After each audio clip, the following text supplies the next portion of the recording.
This podcast is proud to be part of the TalkSport Fan Network. TalkSport. Powered by fans.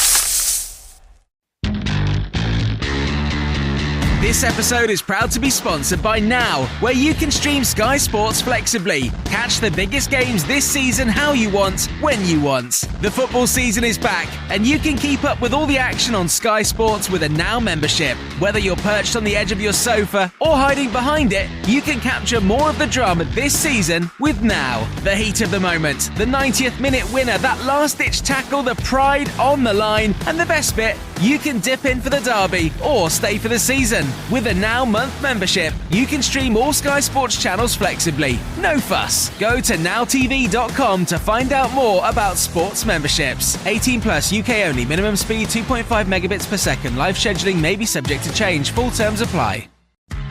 This podcast is brought to you by Coral, and they're here for the fans. At the Fan Network, we have a mission to shake up the game we all love, and that's why we partnered with Coral, who've been shaking things up too. With their free-to-play reward shaker, there are guaranteed rewards and exclusive offers to be won every single day. Whether you're a part of the Badging Brigade, the Away Dayers, or the Football Fashionistas, Coral's here for the fans. Play Coral's reward shaker and win bigger guaranteed daily rewards and offers this season. For over 18s only, maximum one reward or offer per player per day. Reward restrictions and requirements and other T's and C's apply. Visit gambleaware.org for more details.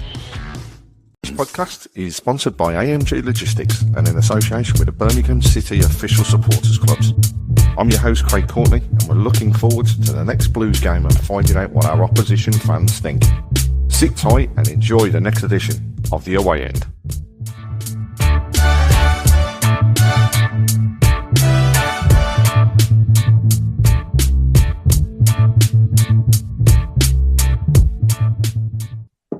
We are now coming into week 6 of the season. Birmingham, off the back of 2 defeats now. We're not used to this as Birmingham fans, especially when they come back to back. But we are back at St Andrews at Knighthead Park against a decent Swansea side at the moment, from what we can see. Blues, as mentioned, go into the game off the back of 2 consecutive defeats, but we're still not really creating chances. In fact, less than 10 shots on goal across 2 games. So 10 in 180 minutes, not pleasant viewing. However, we're sure that we can turn that around and that Chris Davies will get the team firing again.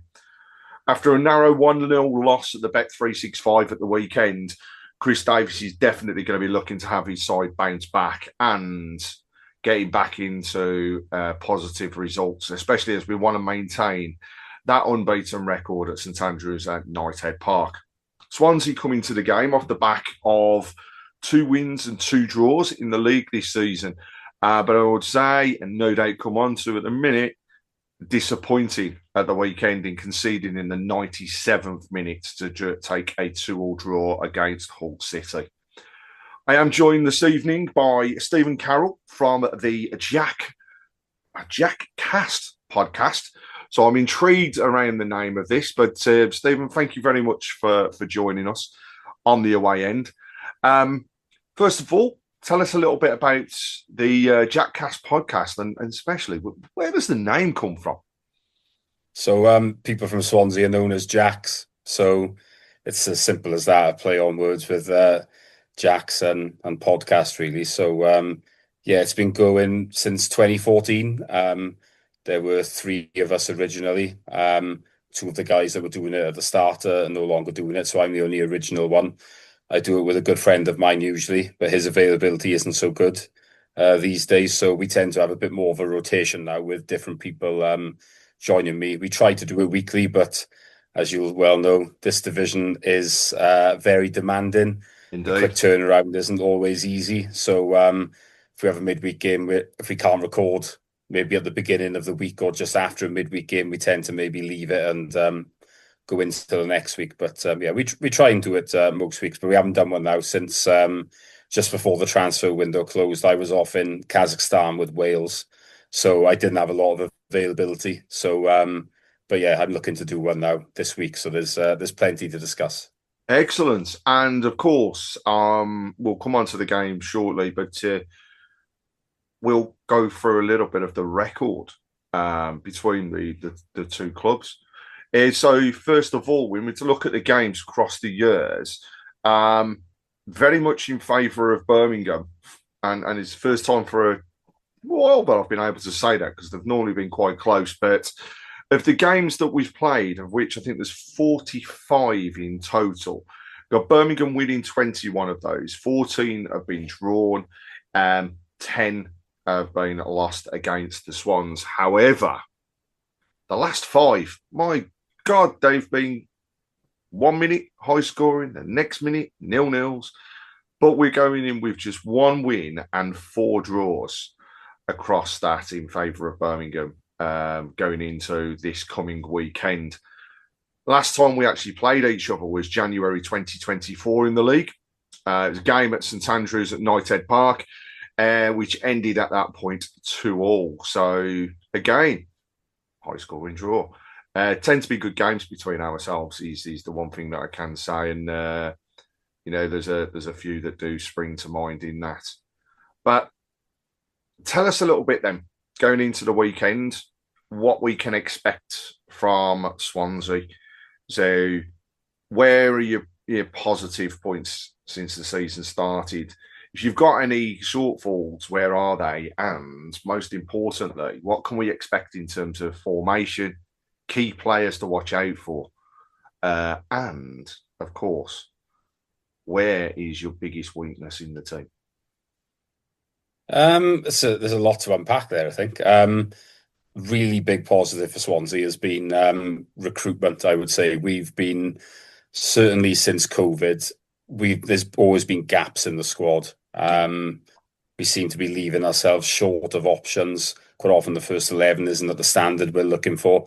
Then we're having to plug it with square pegs and round holes and just not much depth. But there's been a really aggressive recruitment drive over the summer and a lot of money spent. Mm-hmm. So it does feel as if now Swansea actually do have 2 players for most positions, which I can't actually believe I'm saying, which is quite refreshing. So when I looked at the bench the other day, I was like, oh, okay, we're in a good position here. And there's still 1 or 2 players that are out injured. So we should really be in a good position now. And it does feel as if there is genuine competition for places. Our 2 top goal scorers this season, Zam Vipotnik, who has done very well recently. I haven't been a huge fan in general. I think he's been one of these that doesn't get in the game much, but I think he seems a bit more lively recently, and he's had his rewards. He scored in his last 4 appearances, so that's a big positive. Ronald, our Brazilian winger, whose delivery isn't always great, should we say, but his work ethic is. But he's started to score as well, and he's already scored more, I think, this season than last. So that's those are our 2 big positives. If you'd said to me those 2 would be our big goal threats before a ball was kicked, I'd have been quite concerned. But to be fair, credit where it's due, they've done well. And the fact is, you look at it now, Adam Eder has come in from Celtic for a big fee. He was on the bench the other day, so Vipotnik has to play well. Mm-hmm. Manuel Benson has come in on loan as well from Burnley. He was a star for them 3 seasons ago when they won the league very convincingly, really. And so both of those 2 are going to be chomping at the bit for those 2 places in the team. So the fact that Vipotnik and Ronaldo have started well, it does bode well, really. But I think that another positive is we're not giving up many chances. Yesterday against Hull was the first time we conceded from open play. Now, unfortunately, that did happen twice, and it's very frustrating that we didn't win that game because, from my point of view, we chucked it away. At 2-1, we were, certainly after we'd scored the second goal, we were quite comfortable, I thought. Mm-hmm. Then there were some poor substitutions with players coming on that shouldn't have come on, in my view. And then the last sub we made was a more attacking midfield player for a more defensive one, at 2-1 up, as the board is about to go up for injury time. Now, I can't understand for the life of me why you would do that. And it contributed to what happened. And, I think the other thing is we're not creating a huge amount in front of the goal, considering the players that we've got. Only 2 shots on target. They both did go in, but Hull had quite a few more than that. To be fair to our goalkeeper, Lawrence Figueroa, made quite a few good saves. So I think even though we have scored a few, I don't think we are actually that great going forward. It's more about being clinical rather than creating a lot of chances. So you just wonder at that point then, how long is that going to go on for? But we are a team that doesn't give much away in general. I mean, that is the first time we conceded 2 for quite a while, I think. So, that's a positive, but I still think there's things to work on, although we are in a far stronger position than what we were and probably what we have been for a few seasons, really. So I think in general, there is a good mood around the club at the moment, which is great. But there is some frustration, certainly after, if you concede in the 97th minute, it's a bit of a weekend killer, isn't it? Indeed. And it just sounds to me as though what you've got is quite a tight-knit team. Hard to break down from what you're describing there. What are the weaknesses, do you think? Of course, I mean, I would say if you have any, but I think every team has a weakness. Where do you think yours are? And is it, like you've just said, that actually you can score, you're clinical, but you don't create as many chances as you would like? Or are there other areas within the team that are perhaps just coming up to scratch and may still need strengthening in the next window or moving forwards? I think it is, as you said, really, the not creating enough good chances in games. I think that is the issue. I mean, obviously I can't judge every player because some of them have come in late in the day and haven't had enough minutes yet, but on the face of it, it does feel as if the squad's in a good place. There's certainly no glaring issues. Obviously, as you get towards January, you never know what will happen. You might need to bring 1 or 2 in, but the summer massively surpassed expectations for what we've done. So it's the creating of good chances, and if you want to be overly critical, the 2 wins have come against the teams who were in the bottom 2, Sheffield United and Sheffield Wednesday. Obviously, we played Hull, who were also in the bottom 6, and we didn't put them away. So, that obviously, when I put it like that, it does sound quite critical, which I'm not trying to be as such, but that is a frustration, I would say. Certainly something that needs to be improved. And so how do the Swans generally set up? So, is it a swapping around dependent on the team that you're playing? Or has it been pretty consistent since the season started in terms of formation? I mean, I can honestly say Birmingham have swapped a few things about. I suppose fair to say a lack of plan B sometimes is shown, has been in the past couple of games. But we have got the players that can swap about. We've got the players that can fit into the team. Still a few that to me have still got to show that little bit more already to the start of the season to what we've seen in the past.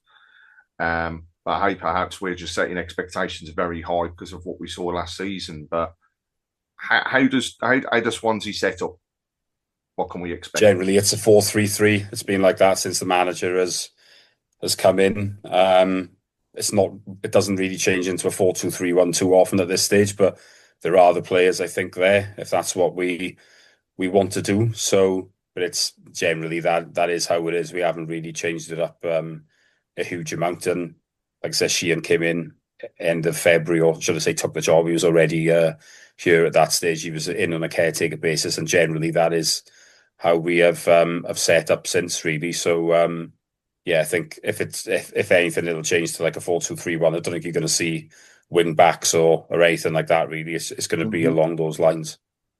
And so, start of the season, what were your expectations? Where did you think you would be? Not just at this stage, but where was your prediction for the end of the season? What do you think can happen?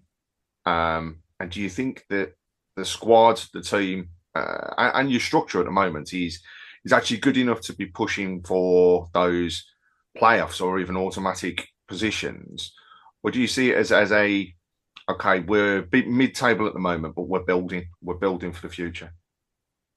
But we finished in the top half last year, which in the end probably surpassed the expectations because we really did have a shocking run at the beginning of 2025, and there was even some worry about getting dragged into a relegation scrap. But to be fair to Alan Sheehan, when he came in, results did improve, and obviously we ended up finishing higher up, and as a result, he got the job from it. So I think before a ball was kicked, the expectation was probably more of the same, hoping for top half, and obviously if we get a chance for playoffs, then great. But then since then, a few more players have come in, And if I'm honest as well, I look at the teams that have come down, and the last few years they have been so strong.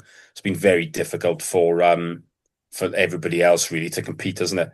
Yep. But they haven't started brilliantly, those sides. And I mean, I look at yourselves, Birmingham and Wrexham, come up with big money. Not had amazing starts. Wrexham in particular have found it difficult, haven't they? Yes.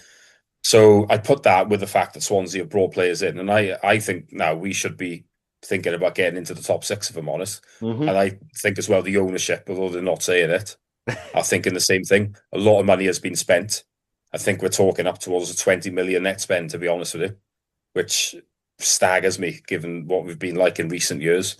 And I think they've only done that on the basis of they're expecting to get in there. And the fact is, we didn't have a great side last year, and you finish in the top half. If you spend that type of money, surely that you're expecting to get in the playoffs. And I do think it is a bit of a weaker division this year. So, yeah, I think my expectation now is we should be in and around that top 6. And I think if we're not, the manager will be in a little bit of trouble as the season progresses, because I don't think this lot are going to hang around. Our director of football got fired this week. He'd only been in for 7 months. I think there's a ruthless streak behind the scenes. So I think Sheehan needs to deliver. And I think it's interesting because I think that ruthless streak is what you're seeing across the whole of football. Obviously, Sheffield United, worst start they could ever think of after relegation from the Premiership, now losing their manager as well. So it'll be interesting to see whether they pick up. And like you say, people not hanging about, a few bad results, tide turns, owners want to know what's going on. We've spent a lot of money. Let's go and let's get somebody that might be able to come through and do a job. So it is interesting that ruthlessness is already being seen. So it's going to make, I think, on Saturday for a really good game. Another, sellout crowd at St Andrews at Knighthead Park. We're getting used to that now. Guess good following as always from you good selves. Are you joining us up in Birmingham for the 12:30 kickoff? I think a bit of a nightmare time but hey, we can only blame Sky for that one. Yeah, the usual. Unfortunately, there's far too many of them these days, and these kickoff times. But yeah, I will be there. I'm on an early morning train, so. Yeah, I was there. I've been a few times now. I was there at the 2-2 that you mentioned. That was the last meeting when, ironically, very similar ending to our game on Saturday with a horrible late equaliser from our point of view. But yeah, I'll be there Saturday, and we've sold out. So as you say, should be quite a good atmosphere. And not just that. I mean, since the last time you've been there, there's been some changes. So I mean, you'll notice the difference already as soon as you start getting near the stadium regarding the way that they've set it all up. The fact that the away end now has the safe standing and things like this is all fantastic, and it's all because of what the owners are putting into the club and the infrastructure changes that they are making. And it's hopefully you'll see that bit of a difference as you arrive and make your way up. So. This podcast is brought to you by Coral, and they're here for the fans. At the Fan Network, we have a mission to shake up the game we all love, and that's why we partnered with Coral, who've been shaking things up too. With their free-to-play reward shaker, there are guaranteed rewards and exclusive offers to be won every single day. Whether you're a part of the Badging Brigade, the Away Dayers, or the Football Fashionistas, Coral's here for the fans. Play Coral's reward shaker and win bigger guaranteed daily rewards and offers this season. For over 18s only, maximum 1 reward or offer per player per day. Reward restrictions and requirements and other T's and C's apply. Visit gambleaware.org for more details. This episode is proud to be sponsored by Now, where you can stream Sky Sports flexibly. Catch the biggest games this season how you want, when you want. The football season is back, and you can keep up with all the action on Sky Sports with a Now membership. Whether you're perched on the edge of your sofa or hiding behind it, you can capture more of the drama this season with Now. The heat of the moment, the 90th minute winner, that last-ditch tackle, the pride on the line, and the best bit, you can dip in for the derby or stay for the season. With a Now month membership, you can stream all Sky Sports channels flexibly. No fuss. Go to nowtv.com to find out more about sports memberships. 18 plus, UK only. Minimum speed 2.5 megabits per second. Live scheduling may be subject to change. Full terms apply. We've talked about the team as it is now. We've talked about a few of the games that we've had in the past. I want to test your knowledge a little bit. So across the years, we've had players that have signed either from Birmingham to Swansea or from Swansea to Birmingham. And I'm wondering whether you could name 5 of those players over the years that have made that crossover between the clubs. And also be interesting because there's some good names in the list. You know, how many of them were actually firm favourites that did move from Swansea to Birmingham? Okay, that's a good question. So I know John Cornforth is one. He was certainly a favourite at Swansea, slightly before my time, but he was the captain. 150 odd games. We won the Autoglass in '94, and so he was captain at that point. So indeed, yeah, he's a big favourite. 393,000 was that transfer fee at the time back in 1995-96 season. So that was an interesting one at that point in time. Yeah, that's right. Right, I'm guessing here. I know, I think Andy Legg and Jason Bowen have both played for Birmingham. I'm not sure if they've gone directly between the two. You'll have to confirm that one for me. So one of them did. So Jason Bowen did. Okay. And he was a 410,000 signing that very same season, actually, as John Corforth. Yeah, Jason Bowen was loved him at Birmingham. I thought he was a fantastic player. And you mentioned Andy Legg there as well. I mean, wow, never seen a guy throw a ball as far as what he could. Yeah, I knew that was coming. Yeah, he did have a beast of a throw, Andy Legg. He did. Phenomenal player as well, though, for such a short guy. And when you first saw him, thinking, God, he's not going to be that powerful or anything else, but phenomenal, absolutely superb. Could whip in a ball, not only at pace and everything else, but defensively was absolutely superb as well. So two players, only one of which though actually did sign from Swansea to Birmingham, and that was Bowen. I've got one the other way, which is Marcus Painter. Indeed. Which is far more from my era. I think that was about 2006-07. Yeah, he was a good player for us until really he injured his cruciate in 2008 and struggled to regain his place after that and ended up leaving. So I think he was a bit unfortunate really because he was quite good for us. But yeah, that's football, I guess. It is, and interestingly, obviously, Painter signed for you on loan before joining on that permanent transfer. And what a snip at just 75,000. Absolutely, yeah. That was around that time. We'd started to spend a few quid. I think we hadn't long moved to the stadium where we would never spend money on players, and then all of a sudden, I think we went up to about 9,000 season ticket holders, and then I think the coffers had increased. We started to spend a few quid. And ironically, the ones we were spending the most money on probably weren't as good as the ones we had for around that fee of about £100,000. And yeah, Painter, although he ended up getting released, I think we more than had our value for money out of that. That was a good deal for Swansea. Indeed. So you've given me 3 there, 2 more. All right, there's one that springs to mind, but I got a feeling you only had him on loan, and then I think he came to us a little bit later, which is Kemi Augustine.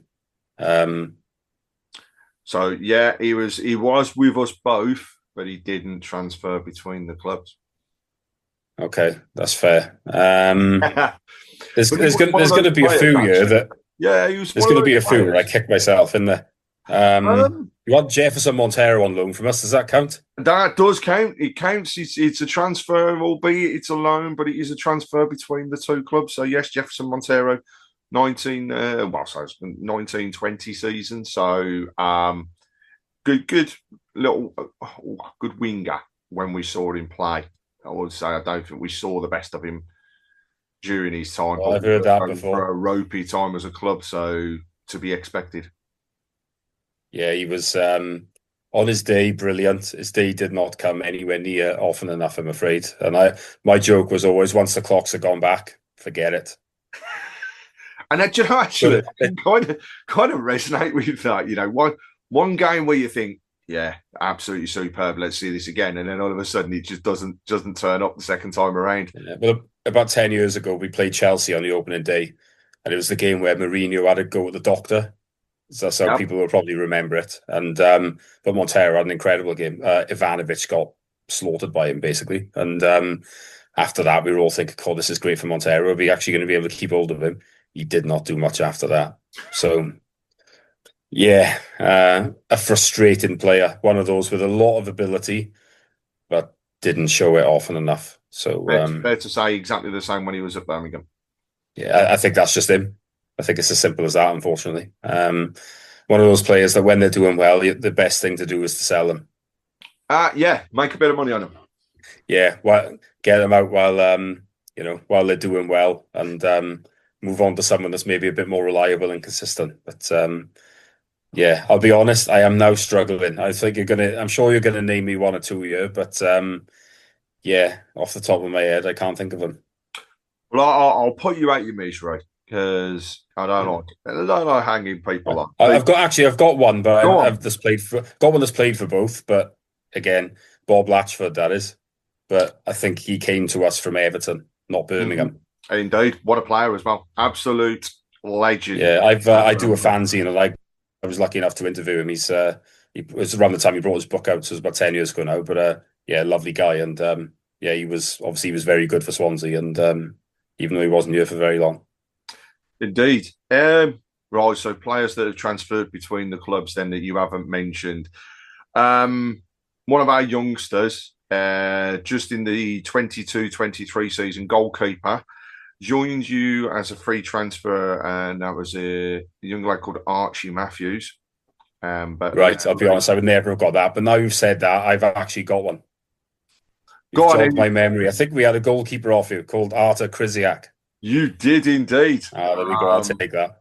Yes. So in the 08-09 season, and yeah, again, our goalkeeper had a nasty challenge, and we urgently had to get someone in. And I think he played a couple of games, and then we got a more experienced goalkeeper in then. So he didn't play many games, but we were literally desperate, so we just had to get someone.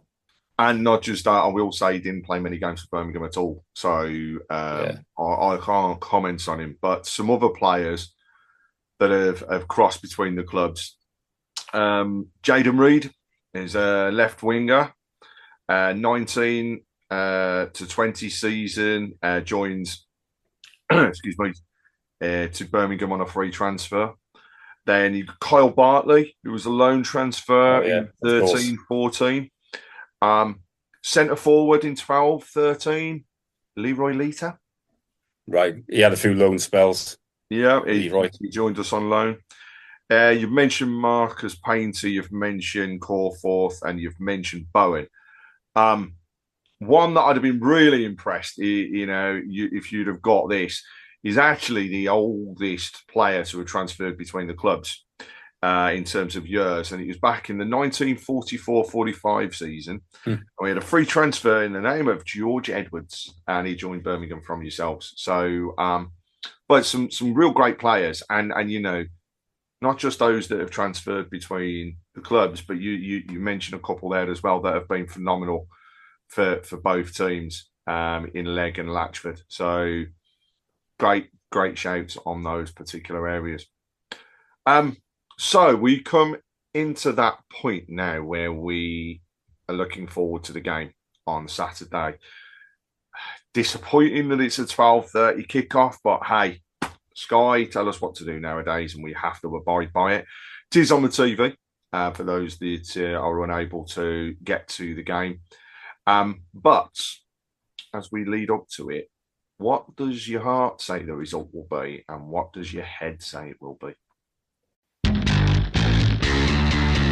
This episode is proud to be sponsored by Now, where you can stream Sky Sports flexibly. Catch the biggest games this season how you want, when you want. The football season is back, and you can keep up with all the action on Sky Sports with a Now membership. Whether you're perched on the edge of your sofa or hiding behind it, you can capture more of the drama this season with Now. The heat of the moment, the 90th minute winner, that last-ditch tackle, the pride on the line, and the best bit, you can dip in for the derby or stay for the season. With a Now month membership, you can stream all Sky Sports channels flexibly. No fuss. Go to nowtv.com to find out more about sports memberships. 18 plus, UK only. Minimum speed 2.5 megabits per second. Live scheduling may be subject to change. Full terms apply.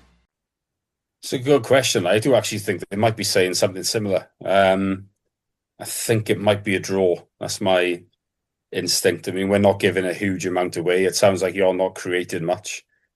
I mean, as I'm saying this, am I talking myself into a 0-0? I might be, but I was thinking more of a 1-1. But yeah, I think it could be along those lines. I don't think that would be a bad result for us. I think, certainly would have been a better result had we won against Hull, which we should have done. But yeah, look, I think from our point of view, we expect Birmingham to have a decent season.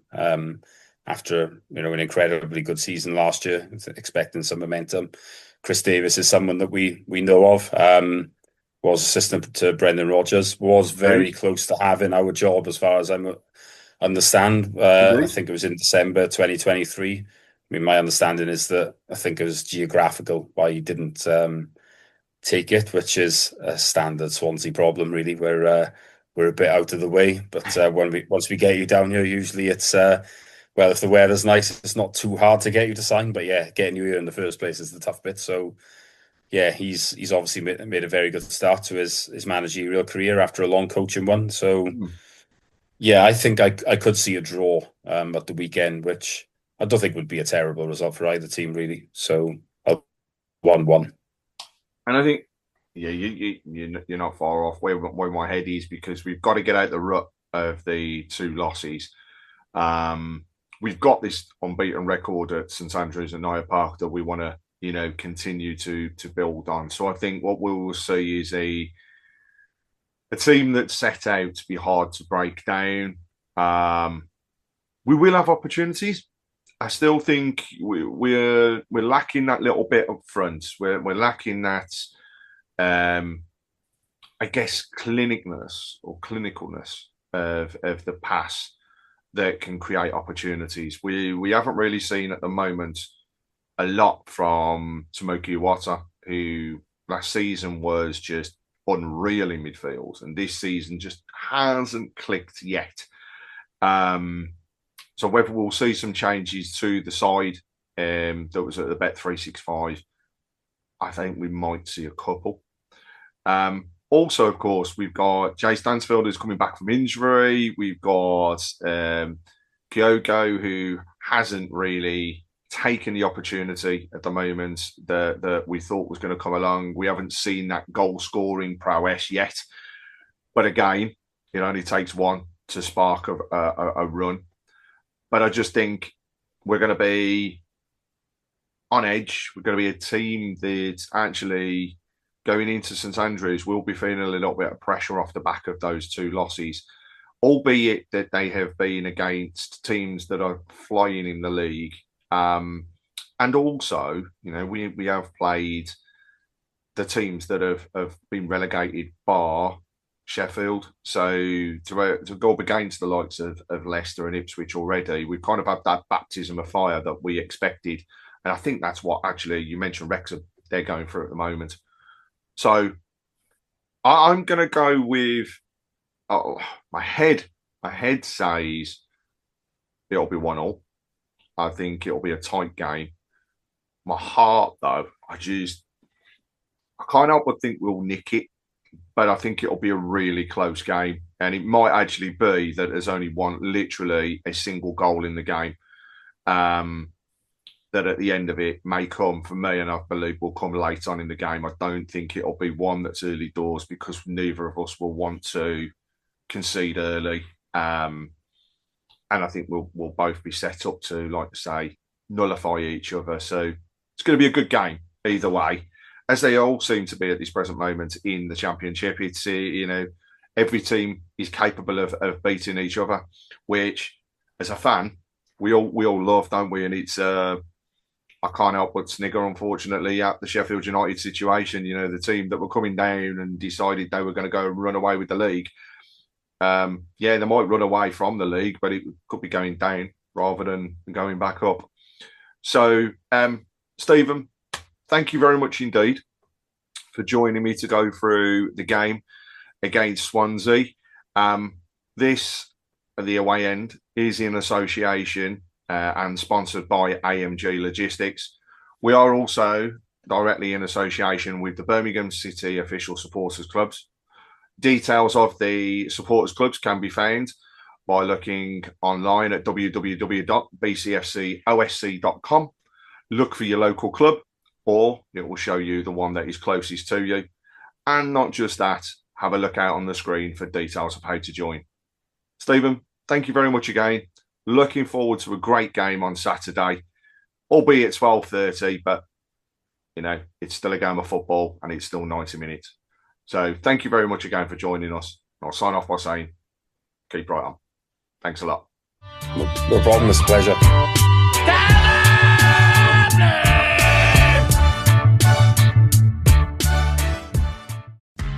This podcast is brought to you by Coral, and they're here for the fans. At the Fan Network, we have a mission to shake up the game we all love, and that's why we partnered with Coral, who've been shaking things up too. With their free-to-play rewards shaker, there are guaranteed rewards and exclusive offers to be won every single day. Whether you're a part of the Badging Brigade, the Away Dayers, or the Football Fashionistas, Coral's here for the fans. Play Coral's rewards shaker and win bigger guaranteed daily rewards and offers this season. For over 18s only, maximum one reward or offer per player per day. Reward restrictions and requirements and other T's and C's apply. Visit gambleaware.org for more details. This episode is proud to be sponsored by Now, where you can stream Sky Sports flexibly. Catch the biggest games this season how you want, when you want. The football season is back, and you can keep up with all the action on Sky Sports with a Now membership. Whether you're perched on the edge of your sofa or hiding behind it, you can capture more of the drama this season with Now. The heat of the moment, the 90th minute winner, that last-ditch tackle, the pride on the line, and the best bit, you can dip in for the derby or stay for the season. With a Now month membership, you can stream all Sky Sports channels flexibly. No fuss. Go to nowtv.com to find out more about sports memberships. 18 plus, UK only. Minimum speed 2.5 megabits per second. Live scheduling may be subject to change. Full terms apply. This podcast is proud to be part of the TalkSport Fan Network. TalkSport. Powered by fans.